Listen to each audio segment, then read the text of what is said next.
Gimana Sobat River? Assalamualaikum Sobat Citra. Hai halo, selamat pagi, semangat pagi Sobat Citra. Senang sekali pada kesempatan pagi hari ini. Akhirnya Nida bisa hadir lagi buat menemani dan menyapa pagi hari kamu.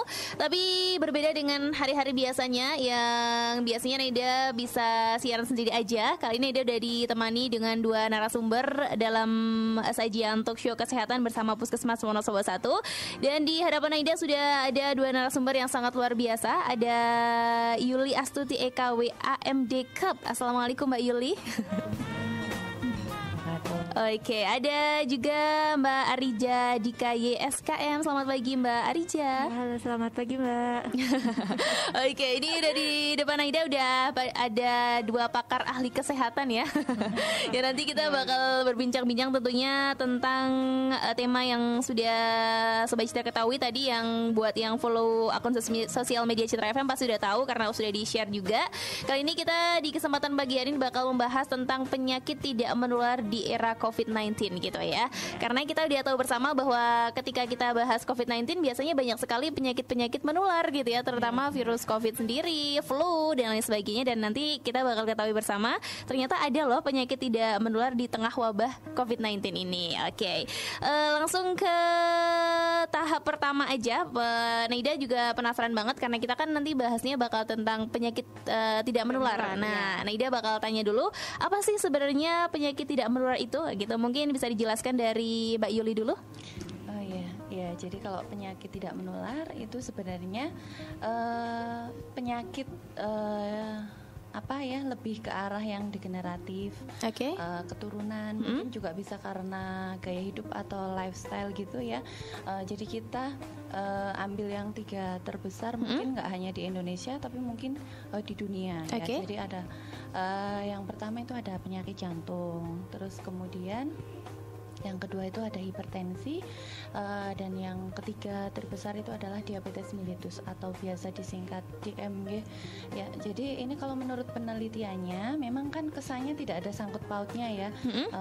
Ini kan kalau COVID itu kan menular. Nah, sedangkan yang 3 besar tadi itu adalah penyakit tidak menular ya. Tapi ternyata di era pandemi ini justru dengan misalnya orang yang menderita atau positif COVID ya, itu dengan dia ada riwayat PTM atau penyakit tidak menular, itu akan meningkatkan kasus kematian. Jadi kalau di Wuhan itu sudah ada riset atau penelitiannya, itu sekitar 2,4%-nya itu meninggal. Itu dengan penyakit penyerta, yaitu itu tadi ya, terbanyak ada jantung, hipertensi, dan juga diabetes mellitus. Oke, berarti tetap ada kaitannya dengan COVID-19 gitu ya, karena jadi memperparah gitu. Baik. Dan meningkatkan kasus kematian. Iya. Bahkan juga meningkatkan kasus misalnya ya, dia ada riwayat hipertensi, dia akan mudah terkena COVID-nya gitu. Gitu. Jadi selain bisa memperparah, ternyata juga bisa mempermudah si COVID-19 masuk ke tubuh kita juga gitu ya. Kan ibaratnya COVID itu kan dia itu virusnya suka dengan yang yang di dalam tubuhnya itu memang dia sudah ada masalah gitu ya. Nah, otomatis dengan orang-orang yang menderita PTM itu tadi, dia itu sudah ada permasalahan tersendiri di dalam tubuhnya. Jadi secara otomatis misalnya imunitasnya juga akan lebih rendah, dia mudah capek dan lain sebagainya. Gitu. Jadi intinya buat orang-orang yang mungkin sudah sekarang mengidap penyakit kayak jantung, hipertensi maupun diabetes, harus lebih 2 kali lipat lagi waspadanya gitu ya. Jangan panik tapi waspada gitu ya, untuk mengatasi tentunya tetap menaati protokol kesehatan gitu ya tadi ya. Jadi disebutkan juga karena ternyata penyakit-penyakit yang kita tahu bahwa penyakit tersebut tidak menular ternyata bisa memperparah juga keadaan ketika yang udah terinfeksi COVID-19 gitu ya. Karena Naida juga sering baca berita sih, benar nggak sih, mungkin karena ada Mbak Yuri bisa dijelaskan juga, benar nggak ternyata COVID-19 itu 90% yang meninggal itu karena ada penyakit bawaan dari si pasiennya juga. Ya, jadi selain Usia juga mempengaruhi ya. Biasanya lebih cenderung, bahkan kalau di DKI ya, di Indonesia itu terutama khususnya di Jakarta itu hampir 50% lebih itu yang meninggal karena usia, yaitu 60 tahun ke atas atau lansia ya bisa kita sebut. Yang mana memang PTM itu juga mempengaruhi faktor usia juga ya.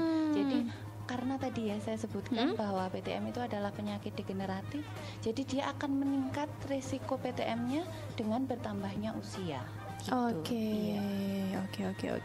Dan Nida juga penasaran banget sebenarnya kan untuk penyakit tidak menular ini ada posbindunya juga ya, kalau nggak salah. Nah, posbindu PTM ini sama posbindu biasanya tuh bedanya apa sih? Mungkin bisa dijelaskan juga. Jadi mungkin kalau yang masyarakat ya itu sudah familiar dengan posyandu mungkin. Posyandu.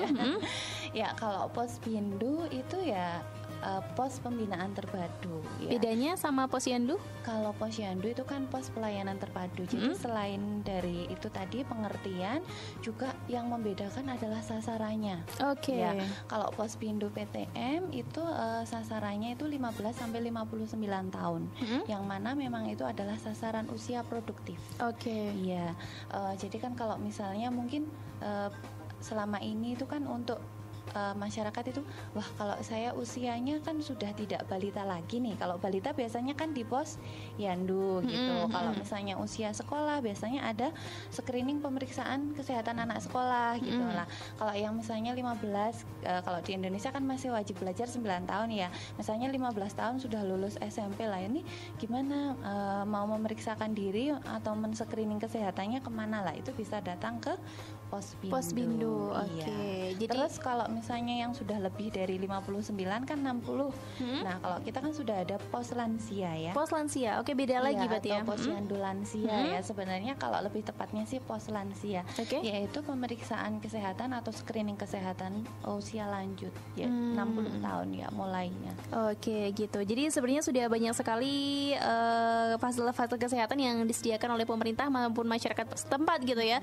Biar masyarakat tuh pada sadar akan pentingnya kesehatan gitu. Terus masih seputar posbindu tadi, kalau misalkan ada nih dari kita yang periksa ke posbindu, kemudian ditemukan hasil pemeriksaan yang tidak normal, itu apakah nanti akan diobati di situ atau mungkin dirujuk ke rumah sakit atau seperti apa tahapannya? Iya, ini bedanya untuk posbindu dengan posyandu ya. Biasanya kalau di posyandu itu tersedia pengobatan sederhana.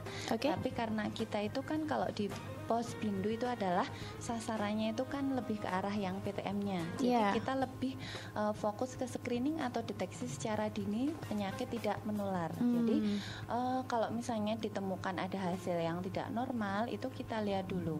Ya, kita pantau. Selain men-screening, kita juga ada monitoring ya. Jadi memantau selama kurang lebih 3 bulan, kita amati misalnya ya. Si A hari ini posbindu di kelurahan atau di RT mana gitu. Terus ditemukan tensinya dia tinggi. Jadi kita sarankan untuk bulan berikutnya kontrol lagi di posbindu tersebut ya, sampai kita amati sampai 3 bulan kurang lebih ya. Kita lihat juga sih kondisinya. Jadi ada 2 option ya. Option yang pertama itu tadi kita pantau dulu ya kurang lebih 3 bulan. Nanti kalau kita temukan memang hasil pemeriksaannya cenderung meningkat ataupun naik gitu ya, jadi tinggi gitu kesannya, itu kita rujuk ke fasilitas kesehatan, bisa puskesmas, rumah sakit, ataupun mungkin klinik atau dokter spesialis gitu ya, tergantung biasanya kepesertaan BPJS dia ada apa enggak, atau misalnya dia ya peminat dari masyarakat itu kan macam-macam ya, dia pinginnya langsung ke dokter spesialis atau kemana gitu.